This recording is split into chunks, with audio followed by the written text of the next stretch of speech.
क्यों नाराज हो मुँह खोलो, क्यों नाराज हो मुँह खोलो। मेरी बाबू कुछ बोलो, क्यों नाराज हो मुँह खोलो।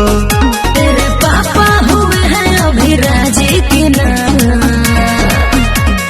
हाड़े हरदी लगे कि ना, दुआरा बाजा बाजे कि ना, हाड़े हरदी लगे कि ना, दुआरा बाजा बाजे कि ना।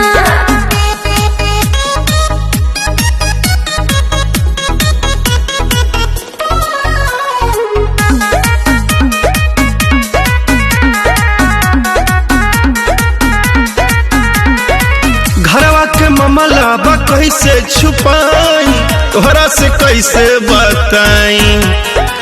पापा तो बहुते देबेले परेशर, मानल बिया खाली मा